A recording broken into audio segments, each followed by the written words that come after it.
وحبيبه والنبيين والمبعوث رحمة للعالمين. اللهم صل على حبيبنا وشفينا ومولانا أبي القاسم المصطفى محمد. اللهم صل على محمد وآل محمد. اللهم صل على محمد وآل محمد. اللهم صل على محمد وآل محمد وعلى آله وصحبه الميامين المنتجبين. Masyiral muslimin rahimakumullah, kita bersyukur karena kita dipersuakan kembali, dikumpulkan kembali dalam keadaan sehat walafiat untuk belajar ilmu-ilmu yang sangat bermanfaat bagi kehidupan kita dunia dan akhirat, terutama untuk kehidupan jiwa atau batin kita. Kita membahas bukunya Imam Khomeini tentang salat ahli ma'rifat. Pembahasan kita terakhir tentang pakaian ataukah penutup aurat bagi orang yang sholat. Yang kita bicarakan penutup aurat di sini bukanlah seperti yang kita lihat melalui mata, tetapi terutama yang berkenaan dengan batin. Oleh sebab itu, mari kita melanjutkan pembahasan tersebut.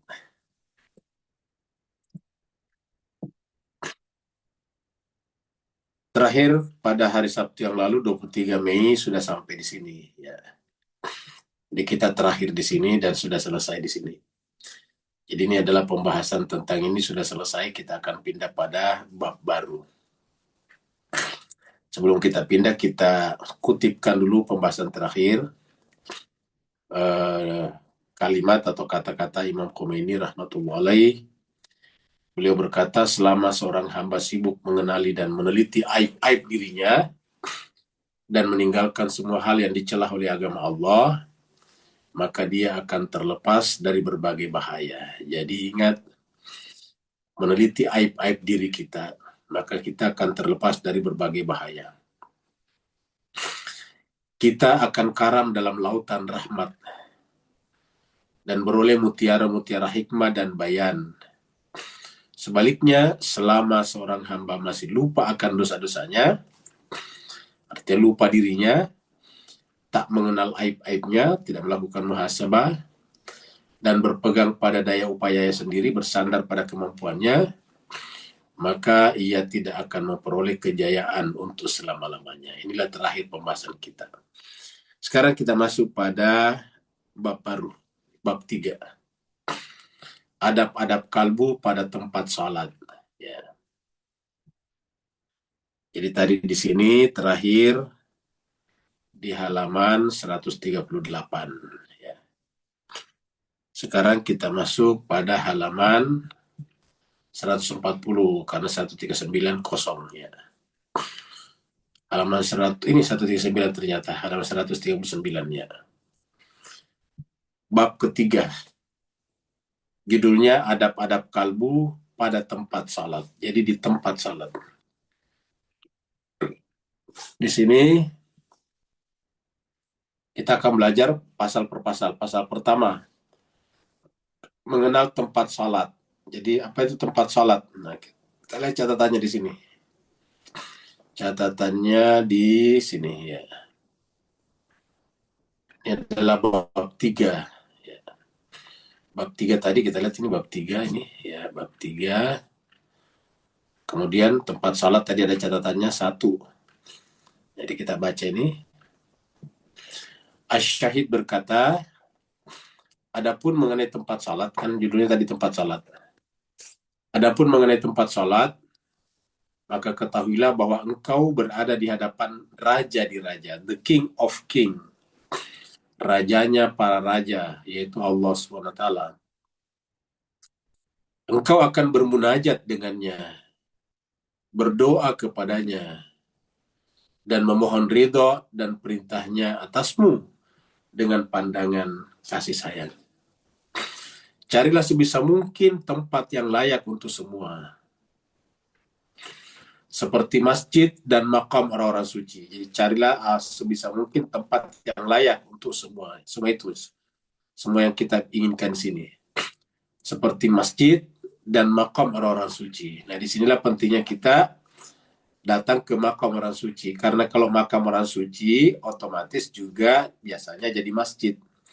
Karena di kalangan Ahlul Bait itu ada yang masjid baru diubah jadi makam. Ada juga makam merangkap jadi masjid. Jadi ada di situ masjid, baru kemudian di belakangnya biasa, atau di dalamnya bahkan juga dikubur orang suci. Jadi aslinya masjid, kemudian menjadi makam. Ada juga aslinya makam, baru dirubah menjadi masjid. Seperti kita tahu yang namanya Masjid Nabawi di Madinah, itu aslinya masjid. Ya, jadi aslinya masjid, Masjid Nabawi. Baru sekarang di situ ada makam Rasulullah, karena memang tadinya masjidnya Nabi bersambung dengan rumahnya Nabi. Jadi Nabi keluar dari kamarnya langsung masuk masjid. Ya, keluar dari rumahnya langsung masuk masjid. Maka ketika Nabi meninggal, dikuburkan di kamarnya, di tempatnya tidur, di kamarnya. Setelah masjid diperluas, otomatis dia makam itu masuk ke dalam masjid. Ya. Dan jarak antara rumahnya Nabi atau ke kuburannya dengan mihrabnya itulah yang kemudian disebut dengan raudhah. Jadi kita cari seperti masjid atau makam orang-orang suci. Jadi ingat, orang suci, orang yang menjaga maruah agama, orang yang perjuangannya menjaga kesucian dirinya dan agama. Jadi itu adalah orang suci, terutama orang suci ya. Orang-orang yang masumin. Seperti kita pergi ke Madinah, Masjid Nabawi, kemudian kita pergi ke ke Jannatul Baqi, kemudian kita pergi ke misalnya Najaf, di sana ada Imam Ali, kemudian pergi ke Karbala, di sana ada Imam Hussein dan seterusnya. Karena Allah menjadikan tempat itu sebagai tempat pengabulan doa. Karena Allah menjadikan tempat itu sebagai tempat pengabulan doa. Pencurahan rahmatnya dan tempat meletakkan keridhaan dan maghfirahnya. Ya, jadi tempat seperti itu menjadi tempat pengabulan doa, rahmatnya bercurah tercurah siapa saja yang datang ke sana, dan kemudian Allah meletakkan ridho dan maghfirahnya. Sebagaimana layaknya para raja memberlakukan singgasananya. Jadi kuburan-kuburan suci itu atau masjid dan makam suci itu adalah semacam singgasananya juga raja di raja di sana. Karenanya masuklah engkau dengan tenang, khusyuk dan patah hati. Maksudnya itu patah hati terhadap dunia. Jadi masuklah di sana dengan tenang, khusyuk dan putus hubungannya dengan dunia. Serta memohonlah kepadanya agar dia menjadikanmu termasuk hamba-hambanya yang istimewa dan menyertakanmu bersama para hambanya terdahulu. Biasakan kita berdoa, Allahumma inni ala dzikrika wa syukrika wa husni ibadatik. Ya. Perhatikanlah Allah, seolah-olah engkau sedang melewati sirat. Jadi perhatikanlah Allah seolah-olah kita melewati jembatan sirat atau titian sirat. Beradalah pada posisi antara cemas dan harap. Jadi cemas dan harap, khauf dan raja. Jadi dua ini adalah sayapnya orang beriman, khauf dan raja. Cemas dan harapan. Cemas jangan sampai kita ditolak, jangan sampai kita tidak diampuni dosanya, dan raja adalah harapan bahwa Allah itu Maha Pengasih, Maha Penyayang. Dan antara diterima dan ditolak, agar hatimu dapat khusyuk dan tunduk.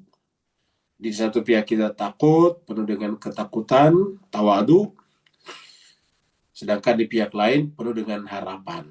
Ingat, takut tanpa harapan itu melahirkan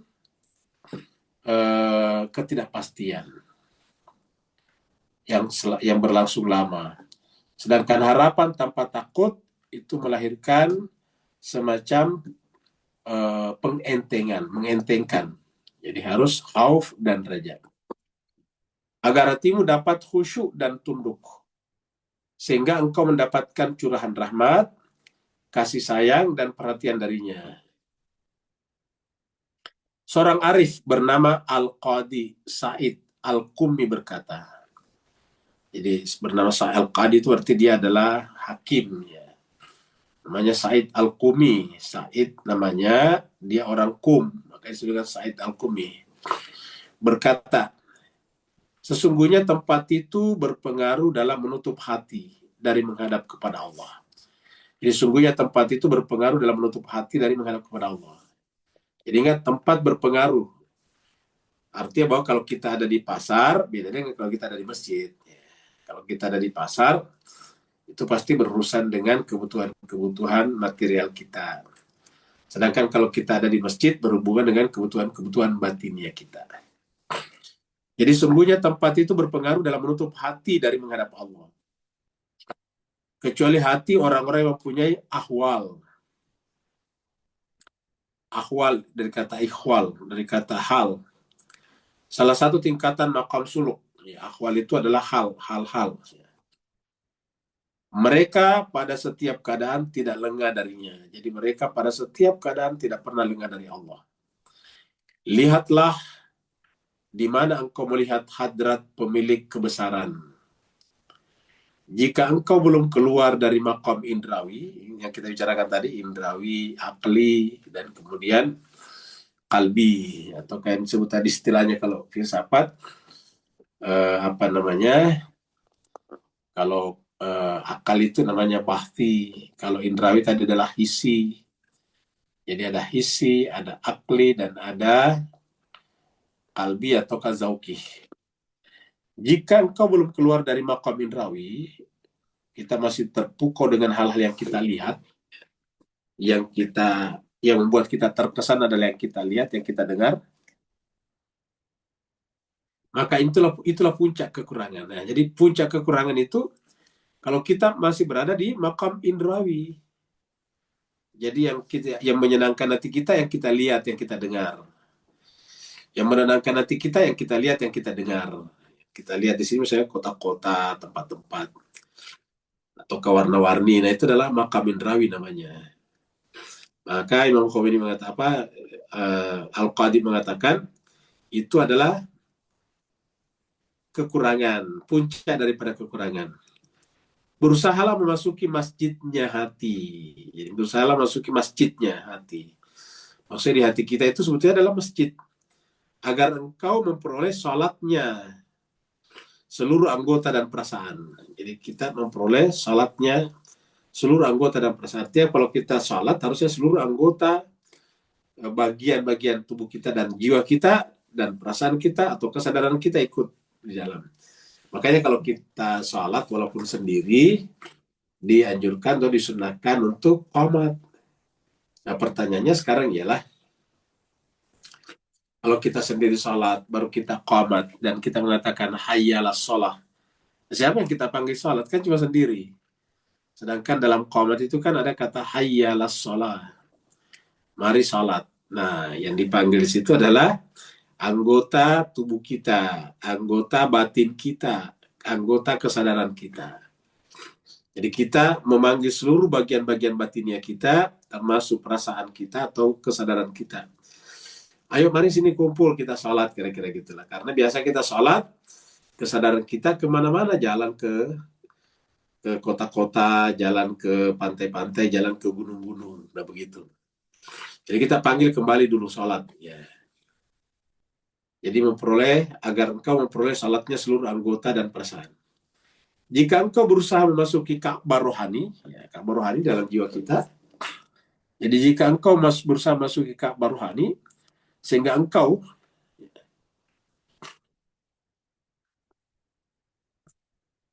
salat berjamaah bersama para roh suci dan jiwa-jiwa yang kudus, dan salat tersebut adalah cahaya. Jadi salat itu adalah cahaya. Jika engkau naik lagi dengan rohmu ke Ma'la al-A'la, ya, kerajaan paling tinggi, Ma'la al-A'la, ya, dan memasuki masjid terjauh Al-Aqsa. Jadi secara batin Al-Aqsa itu masjid terjauh, masjid yang ada di Sidratul Muntaha, dan alam ilahiyah. Jadi alam ilahiyah. Ya. maka itulah cahaya di atas cahaya. Jadi kalau kita sudah sampai di sini, jadi jika engkau naik lagi dengan rohmu ke Ma'la al-A'la dan memasuki masjid terjauh yaitu Al-Aqsa, ingat Al-Aqsa itu adalah Baitul Makmur dan alam ilahiyah, maka itulah cahaya di atas cahaya. Nurun ala nurin. Ya, seperti yang kita baca di dalam surat An-Nur. Jadi itulah tadi tempat salat ya. Ketahuilah bahwa seorang pesuluk menuju Allah sesuai dengan tahap-tahap perwujudannya. Jadi seorang pesuluk menuju Allah sesuai dengan tahap-tahap, maksudnya kelas-kelas kita, makom-makom kita. Ya. Mempunyai beberapa tempat dan makom, jadi tergantung makomnya. Masing-masing tempat dan makom mempunyai serangkaian adab yang dikhususkan padanya. Setiap makam punya adabnya. Apabila pesuluk belum bisa merealisasikan semua adab khusus itu, maka dia tidak akan sampai pada salatnya ahli marifat. Jadi penting kita kasih tekanan di sini. Jadi apabila pesuluk belum merealisasikan semua adab khusus itu, maka dia tidak akan sampai pada salatnya ahli marifat.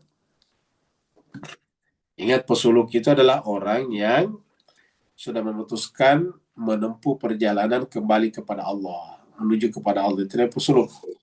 Jadi kalau kita sudah yakin bahwa kita memang kembali kepada Allah, ilaihi raji'un, ya maka sekarang kita harus start kembali ke sana. Jangan nunggu meninggal dunia.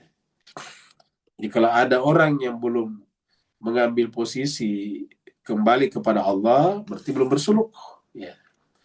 Tapi kalau ada orang yang sudah mengambil posisi untuk kembali kepada Allah, yaitu bersuluk, maka otomatis tidak lagi terpengaruh oleh hal-hal yang sifatnya indrawi tadi. Kenapa? Karena matanya sudah tertuju kepada Allah. Inilah yang dimaksud dalam surat Al-Kahfi, la ta'du ainaika, jangan kau pindahkan penglihatanmu, pandanganmu, fokusmu dari Allah. Jadi ini yang disebut dengan surat Al-Kahfi, itu yang biasa kita angkat di sini. Surat Al-Kahfi ayat 28. Nah, jadi di sini Allah berfirman, A'udzubillahi minasyaitonirrajim. Bismillahirrahmanirrahim. Wasbir nafsaka, dan sabarkan nafs dirimu, jiwamu, ma'a bersama alladzina yad'una rabbahum, dengan orang-orang yang selalu menyeru kepada Tuhannya, Rabbnya, yad'una rabbahum bil ghadati, di waktu pagi, wal asyi, dan waktu petang, yuriduna wajhah, semata-mata mengharap wajah Tuhannya, mengharapkan ridhonya, wala ta'du ainaka anhum, dan janganlah kedua matamu berpaling anhum, dari mereka. Jadi kita terjemahkan dari sini, dan janganlah kedua matamu berpaling dari mereka. Mereka siapa ini? Yaitu alladzina yad'una rabbahum bil ghadati wal asyi yuriduna wajha. Itu orang-orang yang setiap saat, setiap waktu jiwanya terhubung dengan Allah SWT, tidak mengenal waktu, sehingga disebut dengan pagi dan petang. Kata pagi dan petang menunjukkan anytime. Dan motifnya tidak ada yang lain.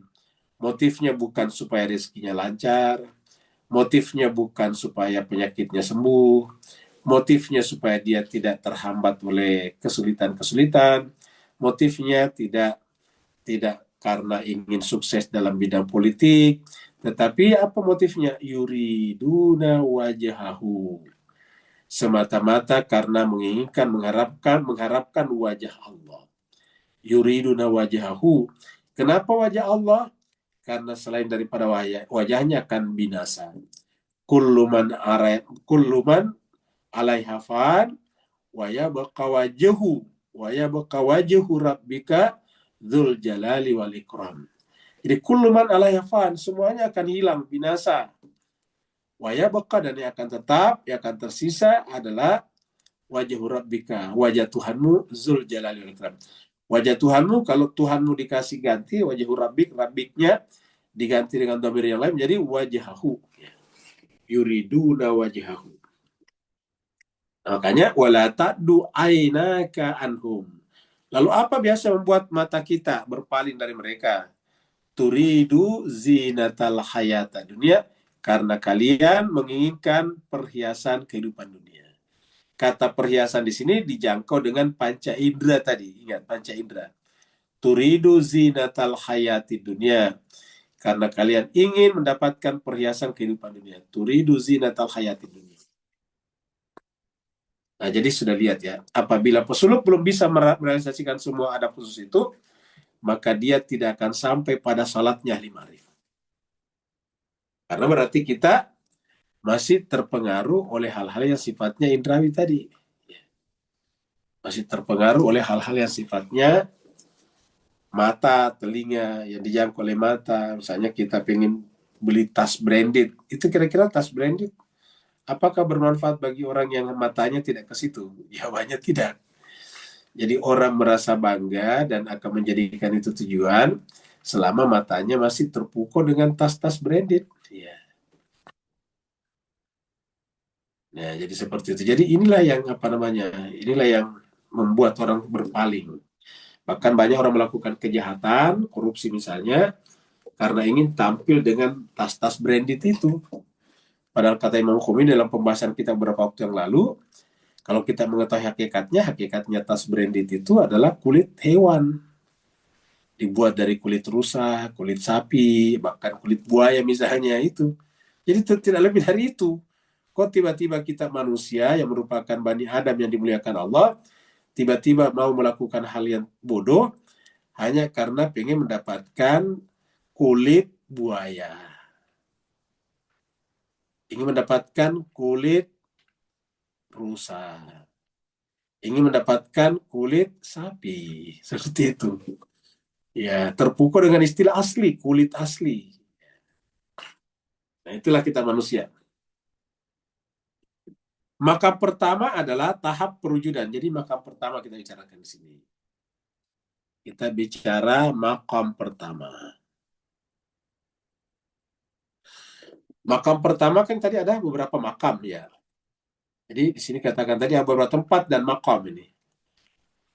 Jadi ada tahapan-tahapannya, kemudian punya beberapa tempat dan makam. Makam pertama.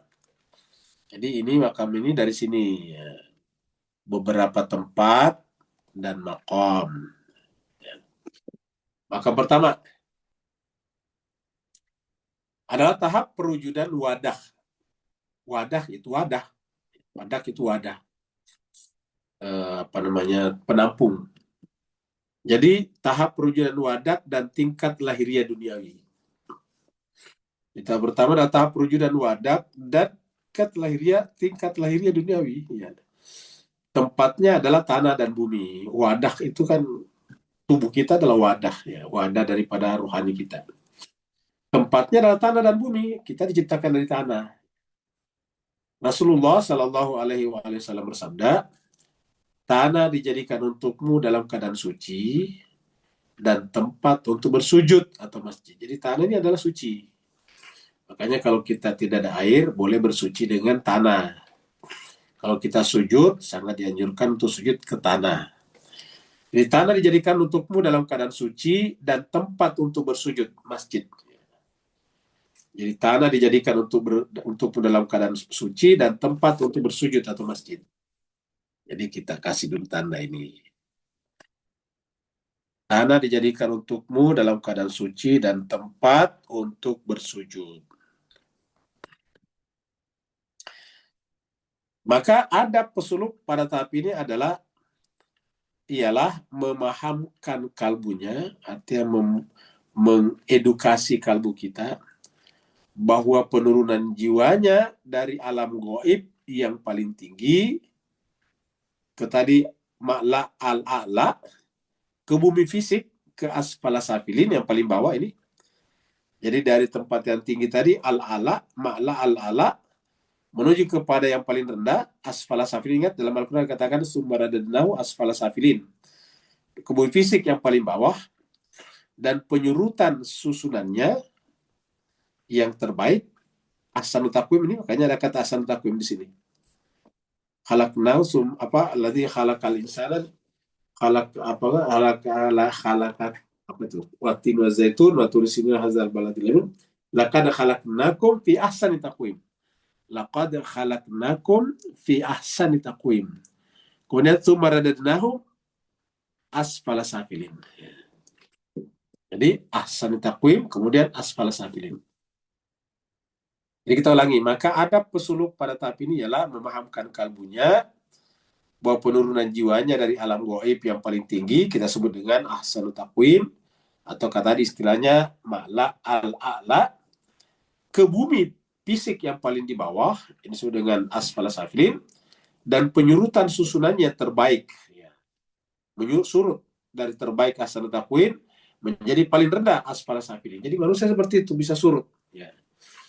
Ialah demi bersuluk secara besar, ya. Ialah demi bersuluk secara besar, atau apa di sini besar, ya, ikhtiari, ya. Demi bersuluk secara ikhtiari kepada Allah SWT. Jadi kita diturunkan di sini di alam bawah ini supaya kita siapa yang bersungguh-sungguh ke atas, karena dikatakan tanda orang beriman itu naik ke atas, ya. Jadi kita anggap di sini nih kira-kira ginilah, ya, sekaliannya kita ambil lagi di sini tadi gambar kita di sini, ya. Kita ambil lagi di sini. Anggaplah di sini kita ada dua alam, ya. Di sini ada dua alam. Ini adalah alam roh, alam rohani. Ini adalah alam fisik, materi.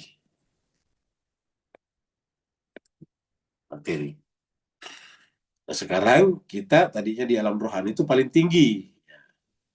Jadi kita berada di ma'la al-a'la.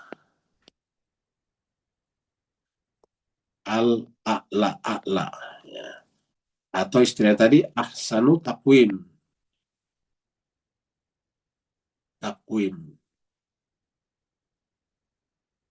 Nah, dari atas ini alam rohani. Kita dari sini nih. Kemudian ketika kita dimasukkan dalam materi, tempat paling rendah, ya. Kita bisa bikin di sini tempat yang paling rendah, katakanlah begini, ya. Nah, kemudian kita diturunkan ke sini jemaah sekalian. Ya. Kita diturunkan ke sini. Alam materi turun ke bawah sini. Ya. Nah, startnya dari sini. Jadi startnya dari paling bawah sini nih, ya. Nah, ini startnya dari sini. Paling di bawah ini, ya. Startnya dari sini nih. Nah, paling rendah. Nah, kemudian Allah berharap kita startnya dari sini. Ini adalah alam bawah. Kita ke atas. Ya, ini alam materinya kita, alam materi di bawah, kita bergerak ke atas. Ya. Ke atas. Jadi alam materinya di bawah sini, kemudian ini adalah kembali ke atas. Jadi ini sebetulnya salah, ya. Jadi ya bagusnya alam materi di bawah, ya. Ini kita nggak hapus dulu nih. Ya. Nah, di mana alam materinya, harusnya alam materinya di bawah sini. Nah, harusnya alam materinya di sini tadi nih. Nah, jadi di bawah sini alam materi. Ya. Ini adalah alam materi. Kita sebut ini adalah alam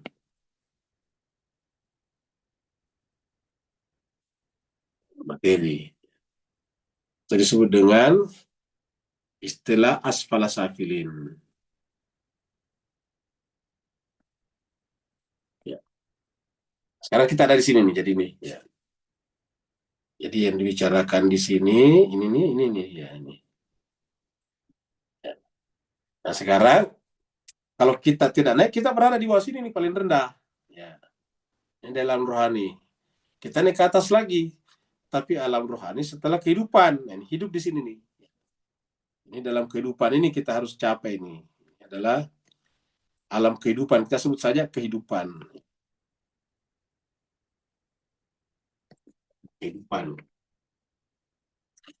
Nah, di situ dikatakan laqad khalaqnal insana fi ahsani taqwim tsumma radadnahu asfala safilin illa. Nah, illa ladzina amanu. Jadi orang beriman itu, tandanya orang beriman adalah bergerak ke atas ini. Orang beriman bergerak ke atas lagi. Jadi kurvanya naik orang beriman ini ya. Illal ladzina amanu wa amilus solehati. Nah, kamu gitu. Illal ladzina amanu wa amilus solehati.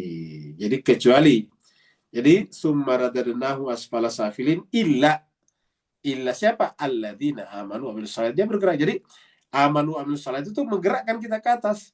Jadi yang menggerakkan kita ke atas itu adalah iman dan amal soleh. Iman dan amal soleh.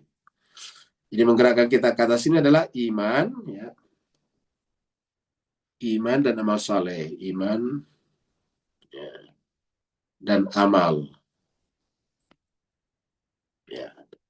Jadi yang menggerakkan ke atas ini kurvanya bergerak ke atas kalau iman dan amal soleh. Tentu saja kurva ini setiap orang berbeda-beda, bisa ke sini naik ke atas. Ini berbeda-beda di sini nih. Ada yang ke sini, gini ya, ada begini. Nanti berusia baru menanjak naik ke atas. Ada juga lain, ada juga mungkin langsung tinggi ke sini. Jadi iman dan amal saleh yang menggerakkan kita di sini. Jadi summa radadna wa asfala safilin illa ladina amanu wa amilus salihati falahum ajrun ghairu mamnun. Apa arti ajrun ghairu mamnun? Dia akan bergerak ke atas melampaui alam materi dan dia akan masuk kepada alam non materi lagi. Alam tidak terbatas. Ghairu mamnun itu no limit, ya, no ending. Nah, jadi kita bergerak ke atas lagi nih. Di tempat lain karena ini adalah perjalanannya panjang, ini kan waktu ya. Kita ini kan bicara tentang waktu. Jadi yang kesini adalah waktu. Jadi jemaah sekalian yang ke arah sini, ya, ke arah sini ini adalah waktu. Kita sebut saja waktu. Ya. Jadi kalau kita ke sini waktu. Nah, kalau kita ke sini waktunya butuh waktu yang panjang. Ya. Nah, maka kemudian dalam perjalanan ini, maka dibutuhkan namanya sabar. Ya. Illal ladzina amanu wa amilus solihati. Di tempat lain dikatakan wal asr innal insana lafi khusr illal ladzina amanu wa amilus solihati wa tawasau bil haq. Nah, ini dia. Wa tawasau bil haq, jalanin kebenaran, wa tawasau bis sabar. Nah, butuh kesabaran. Jadi di dalam kurva ini adalah kurva iman dan amal saleh dan ada faktor di dalamnya apa? Faktornya. Jadi kalau kita hapus ini ya, kita pindahkan amal salehnya ke sini, ini amal salehnya ke sini, iman dan amal saleh. Kita sebut saja AS amal saleh ya. Maka iman dan amal saleh ini harus ada faktor lain, yaitu kebenaran dan sabar. Jadi sini harus ada kebenaran al-haq, ya, kebenaran dan sabar. Ya. Kebenaran dan sabar.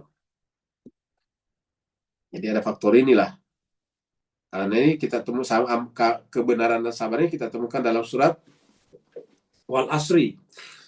Innal insana lafi khusr illa alladziina amanu wa amilus solihati wa tawasau bil haq kebenaran, wa tawasau bis sabar. Ya. Kalau di dalam surat Tatin tadi tidak disebutkan ini.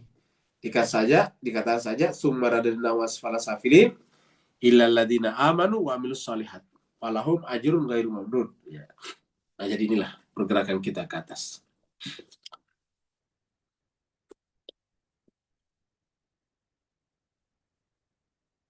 Jadi kita teruskan.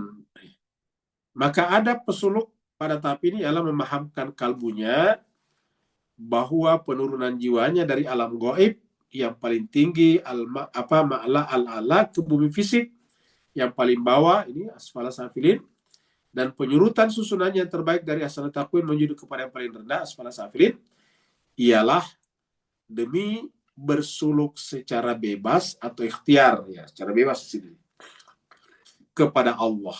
Kenapa secara bebas? Ya pilihannya ada di kita. Jadi bersuluk secara bebas atau ikhtiari kepada Allah, bermi'raj mendekatinya, dan fana di keharibaannya. Ingat, bermi'raj mendekatinya, salatu mi'rajul mu'minin, dan fana di keharibaannya. Kullu man alaiha fan, wa yabqa wajhu rabbika dzul jalali wal ikram. Ingat tadi surat apa namanya surat ini? Ya. Yuriduna wajha. Yuriduna wajha. Ya.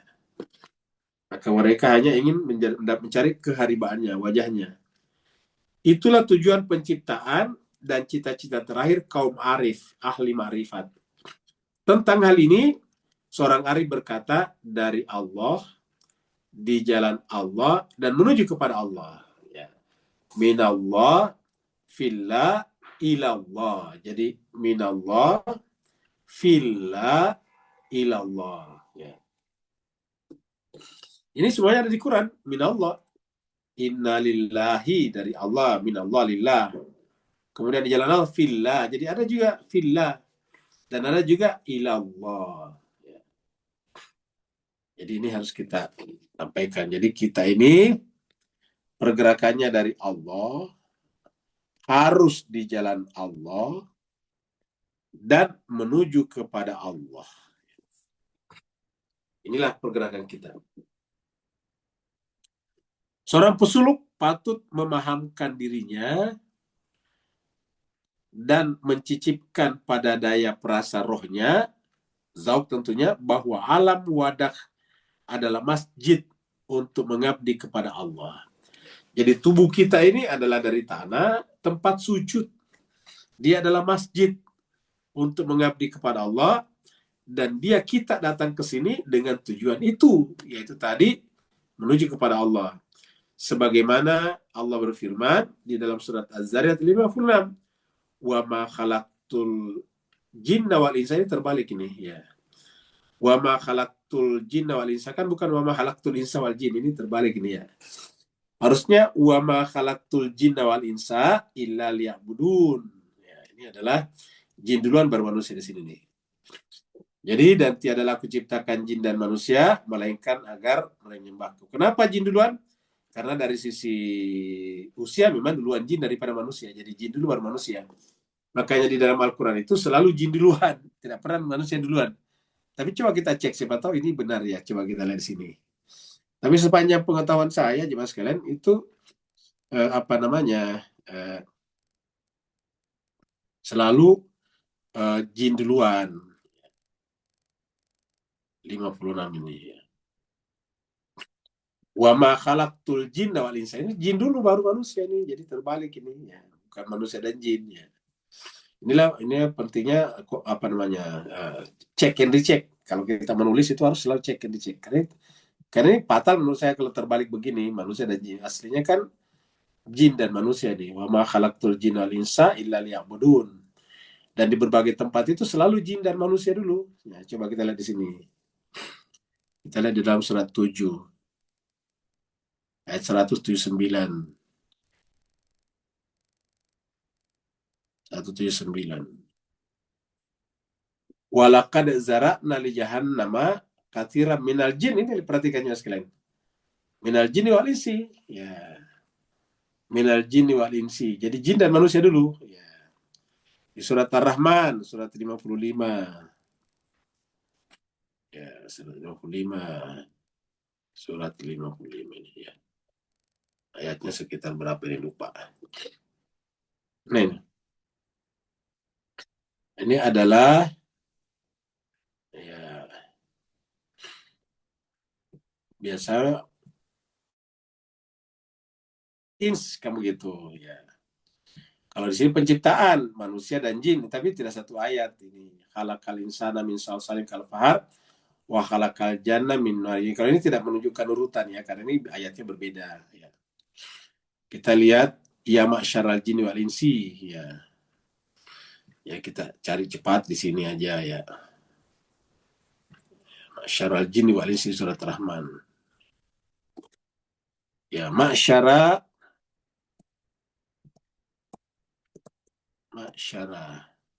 Ya. Ini surat Ar-Rahman ayat 33 ya. 33 di sini.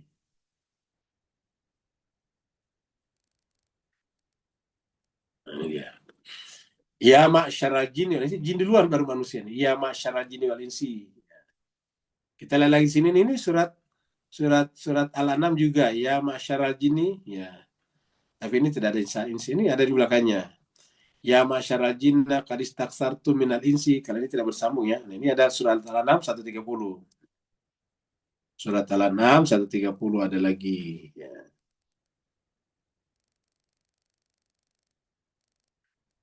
130 ya. Ya, ma'syaral jin wal insi lagi, jin dan manusia. Jadi dengan demikian, karena kita sudah selalu lihat kalau ada berdampingan pasti jin dan manusia duluan, maka kita bisa lihat walaupun tidak tidak lihat ayat aslinya, bisa kita tuh ini pasti agak keliru nih ya. Karena di dalam Al-Quran selalu jin dan manusia. Jadi ini terletak pada penerjemahnya. Jadi wa ma khalaqtul jinna wal insa illa liya'budun. Tidaklah aku ciptakan jin dan manusia kecuali untuk beribadah kepadaku. Liya'buduni, beribadah kepadaku.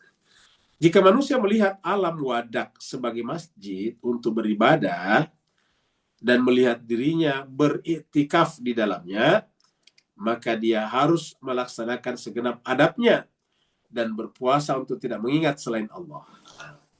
Coba kita renungkan ini jemaah sekalian. Mungkin bagi kita mungkin biasa-biasa saja ini ya. Kita lihat ini. Kita lihat ini sampai ke sini. Allah di sini ya. Jika manusia melihat alam wadak ini alam fisik sebagai masjid, jadi kita menganggap tubuh kita ini sebagai masjid untuk beribadah dan melihat dirinya, dan untuk melihat dirinya iktikaf di dalamnya. Jadi ini adalah dengan karena kalau tidak ada tubuh kita tidak ada kewajiban beribadah. Ingat, seandainya kita tidak diciptakan dengan tubuh, kita tidak ada kewajiban beribadah. Seandainya tadi kita tetap berada di atas sini, ya di atas sini, seandainya kita berada di atas sini kan tidak ada kewajiban beribadah. Kewajiban beribadah setelah ke sini, ya. Setelah kita menemukan wadah jasmania kita di sini nih, ya. Begitu kita berjumpa dengan tubuh kita di sini, wajib beribadah setelah balik. Nah, jadi jika manusia melihat alam wadah sebagai masjid untuk beribadah dan melihat dirinya bertikaf di dalamnya, apa artinya bertikaf di dalamnya?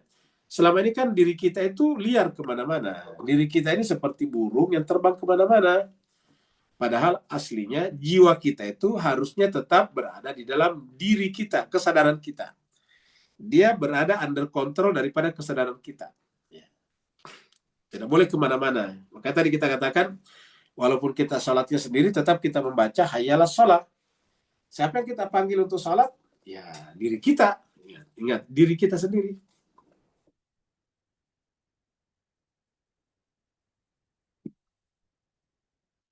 Kenapa?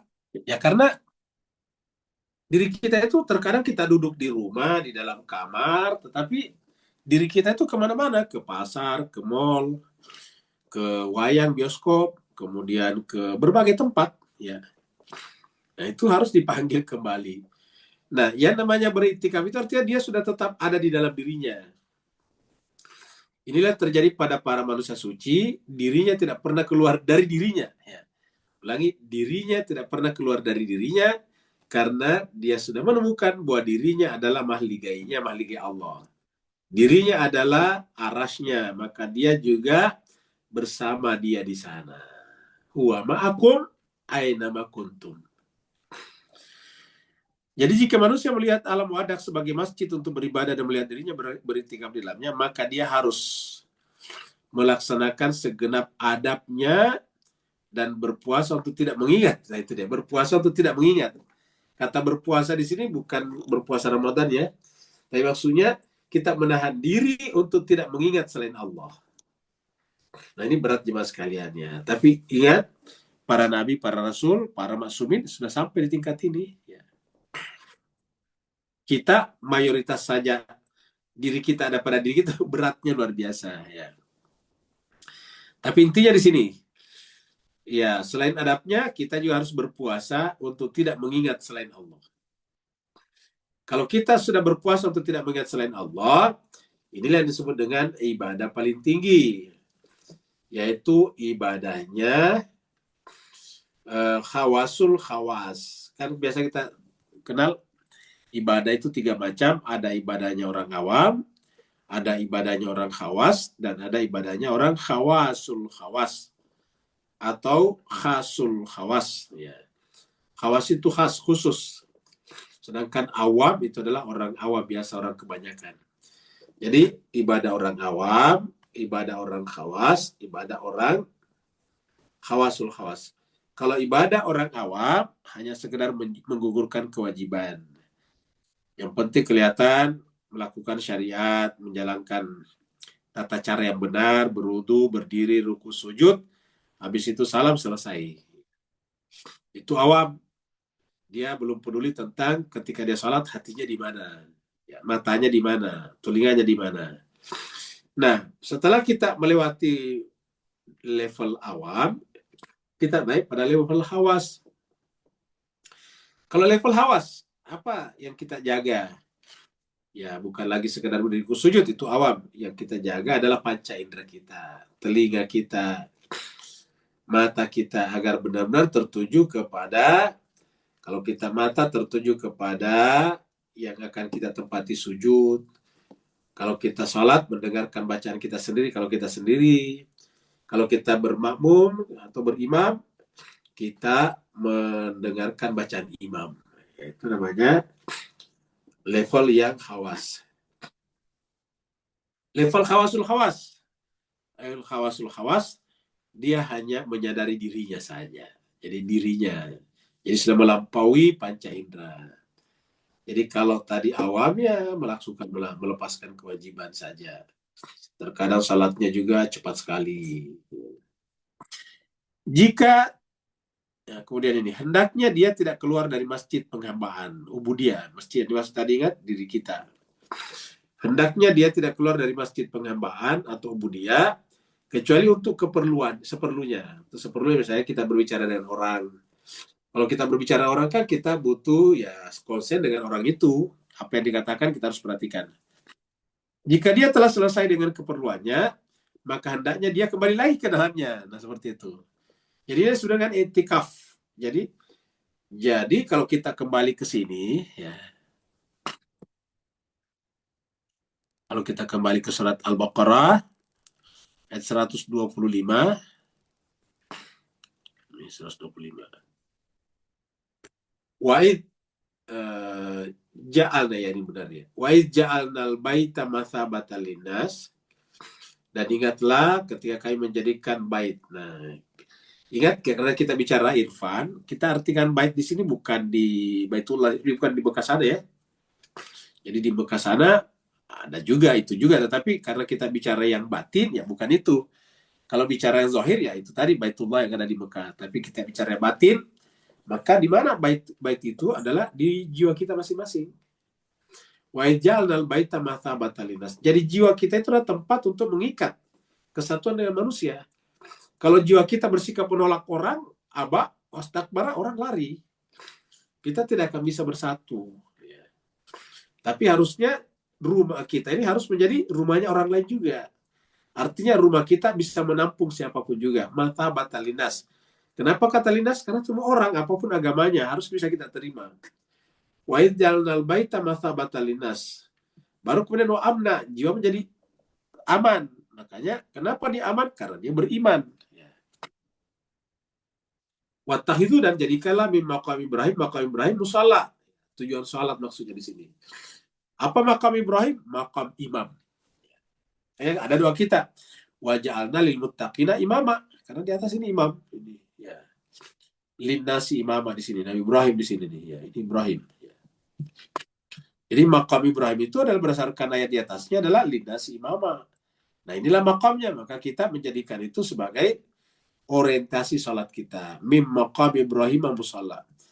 Wahidana, dan kami telah membuat janji ahad ila Ibrahim, dengan Nabi Ibrahim, wa Ismail, dan anaknya Ismail. Ya, apa itu? Antahira baiti. Agar engkau dan kita juga tentunya, setelah Nabi Ibrahim dan Ismail, kita juga menjadikan rumahku, kata Tuhan. Ya. Apa itu rumahku? Yaitu dalam hati kita, jiwa kita. Litaifin, untuk orang tawaf. Jadi orang-orang yang ada di sekitar kita itu harusnya memandang kita ini sebagai, makanya kan melihat wajahnya orang yang seperti ini sama dengan ibadah. Melihat wajahnya ulama yang ahli seperti ini adalah sama dengan ibadah. Kenapa? Karena jiwanya sudah rumahnya, rumah Allah. Ya. Sama dengan Nabi Ibrahim. Jadi lit-ta'ifin wal akifin itikaf. Nah, bisa juga diartikan ta'if di sini adalah kita. Kita ini berputar-putar di sekitar jiwa kita saja. Wal akifin, diam di dalam jiwa kita saja. Dan di dalam situ kita ruku dan sujud. Jadi inilah. Jadi hendaknya dia tidak keluar dari masjid penghambaan atau budia kecuali untuk seperlunya. Jika dia telah selesai dengan keperluannya, maka hendaknya dia kembali ke dalamnya lagi. Dia seharusnya tidak merasa senang dengan selain Allah, tidak merasa betah dengan selain Allah, dan tidak mengikatkan kalbunya kepada selain Allah. Tidak mengikatkan kalbunya kepada selain Allah. Lantaran semua itu menyalahi adab-adab beriktikaf. Nah, beriktikaf tadi. Dan berdiam diri di pintu Allah Subhanahu wa taala. Seorang arif yang berada di maqam ini memiliki berbagai keadaan yang tidak bisa dituliskan pada lembaran-lembaran ini. Jadi, seorang arif yang berada di maqam ini memiliki berbagai keadaan, cuma tidak pada tempatnya disebutkan oleh Imam Khomeini di sini. Dan karena penulis ini, maksud Imam Khomeini telah keluar dari fitrah kemanusiaan. Coba lihat, yang mengatakan ini Imam Khomeini. Kalau Imam Khomeini saja merendah seperti ini, ya, yang kita anggap sebagai wali terbesar abad 20-21, dia mengatakan, dan karena penulis, maksud Imam Khomeini telah keluar dari fitrah. Jadi dia merasa keluar dari fitrah, yang tadi di atas, menyadari kekurangan. Penulis ini telah keluar dari fitrah kemanusiaan. Tenggelam dalam lautan alam wadah tadi, fisik, materi, dan pengap dan gelap. Penulis tak mengenal Allah, ini ingat kembali kepada ini nih. Jadi berkaitan dengan ini. Ini adalah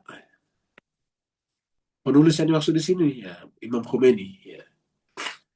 Dia katakan telah keluar dari fitrah kemanusiaan, tenggelam dalam lautan alam wadah yang pengap dan gelap, tak mengenal Allah, hakikat, tidak mengenal hakikat dan semua makam para pesulung dan arif. Ya.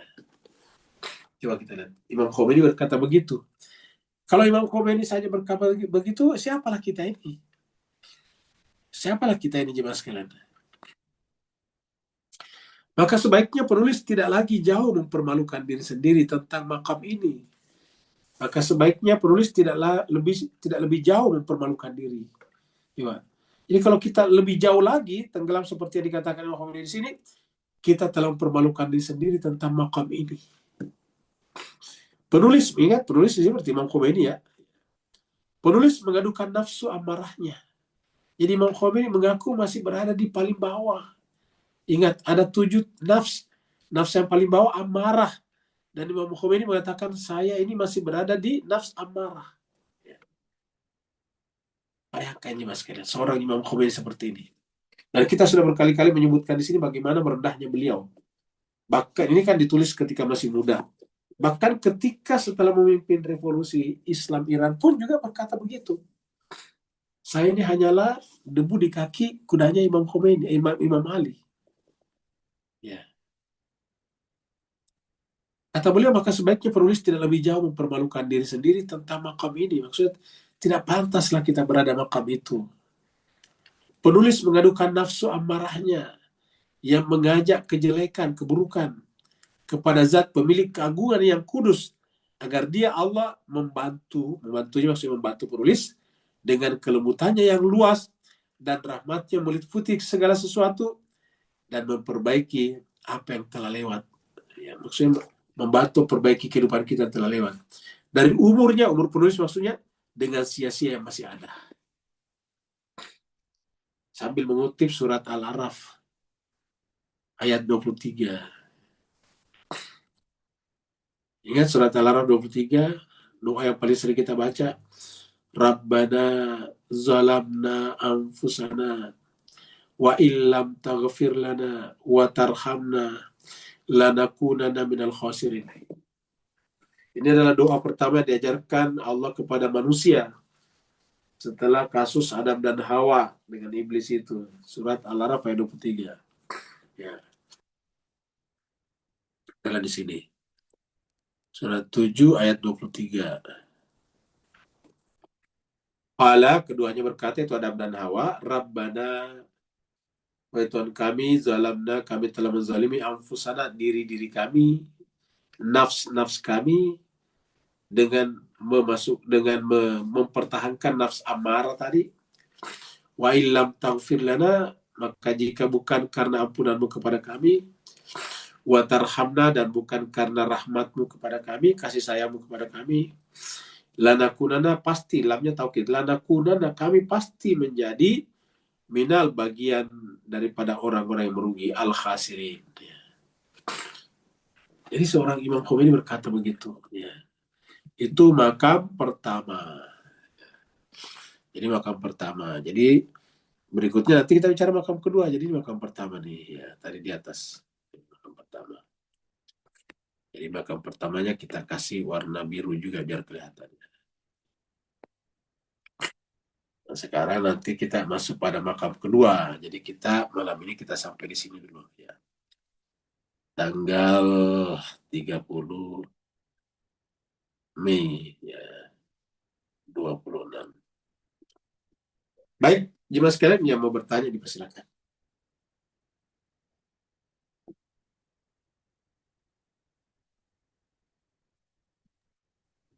Assalamualaikum, Ustaz. Waalaikumsalam warahmatullahi wabarakatuh. Silakan. Di chatroom, Ustaz. Oh, di chatroom saya kira mau bertanya.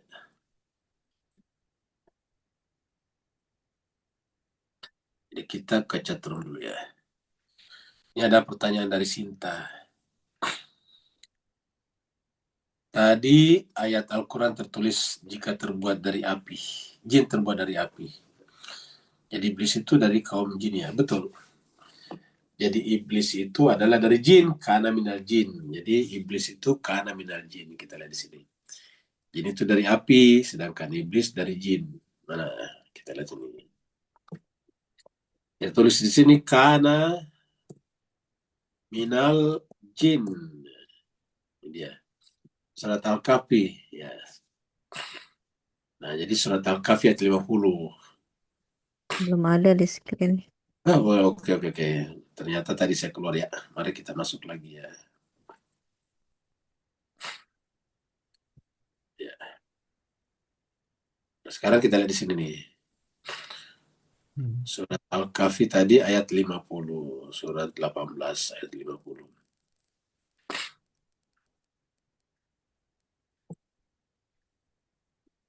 Wa idh qulna lil malaika, dan ingatlah tatkala kami, Allah berfirman, lil malaika, kepada para malaikat, usjudu, sujudlah kalian semuanya.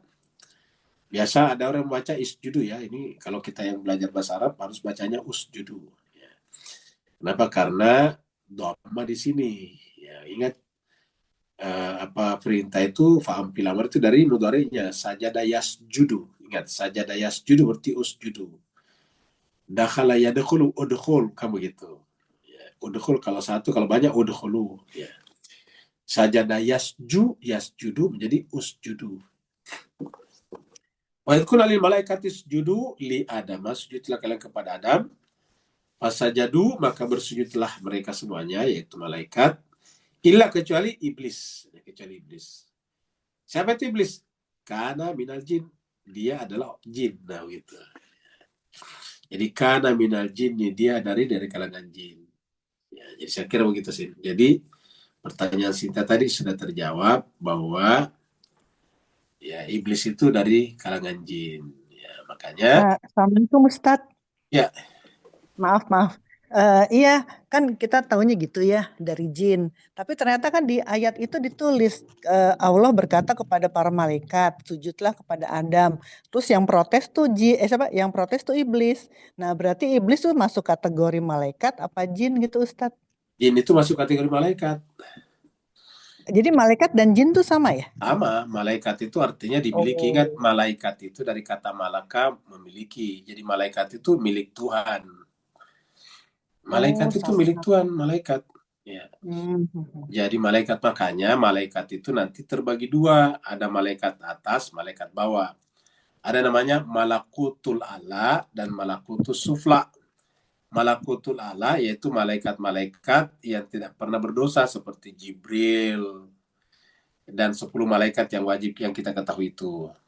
Sedangkan ada namanya malakutus sufla, malaikat-malaikat yang biasa berdosa, itulah jin-jin. Ya, Oh, begitu. jin itu namanya malakutus Hmm. sufla.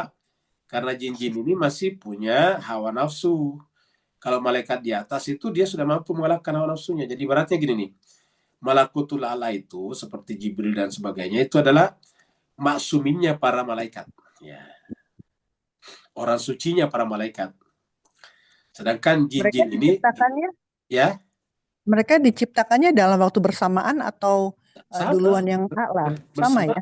sama nih ya. Ya begitu. Oh, Makanya kan, pantesan nggak ada yang protes ya Ustadz ya? ya Pantesan malaikat nggak ada yang protes. Kenapa jin diciptakan kan bikin ini, bikin iya, kerusakan gitu. Rupanya karena betul. sama-sama malaikat ya. Betul, makanya kalau misalnya kita tidak pahami seperti itu, ayat Al-Quran itu menjadi bermasalah. Contohnya di sini tadi. Wa idh qulna lil malaika, kan malaikat. Iya Penggunaan betul. kata ilah di sini berarti iblis masuk malaikat. Karena ilahnya ini kembali kepada malaikat. Ya. Ilah itu berlaku adalah pengecualian dari umum general. Semua peserta peserta itu Irfan pada malam hari ini silakan tutup mikrofonnya kecuali Sinta yang berbicara begitu. Berarti kan Sinta termasuk peserta kan? Ya. Saya mengatakan seluruh peserta pelajar Irfan sekarang tutup, dimatikan mikrofonnya, di off kan, kecuali Sinta. Berarti kan Sinta termasuk di pelajar Irfan. Kenapa? Karena dia akan berbicara kan begitu. Jadi Iya, ilah iya, benar. itu selalu kembali kepada yang umum. Jadi ilah itu eksepsi daripada yang umum. Ya, begitu. Dengan demikian, kalau tidak begitu maminya, berarti ini keliru kata ilah di sini. Nah gitu. Ya, ya. Baru jelas sekarang. Ternyata Ya. konfirmasi bahwa jin itu adalah malaikat juga. Ini baru sekarang konfirmasinya Ya. Ustadz. Terima kasih Namanya Ustadz. malakutus sufla. Ya. Malakutus sufla. Ya, malakutus Baik, sufla. ada lagi pertanyaan sebelum kita tutup? Kalau tidak ada, berarti kita tutup ya. Kita akhiri sampai di sini. Terima kasih banyak atas perhatian Bapak Ibu semuanya. Mohon maaf atas segala kekurangan. Wa'alafu minkum. Wassalamualaikum warahmatullahi taala wabarakatuh. Waalaikumsalam.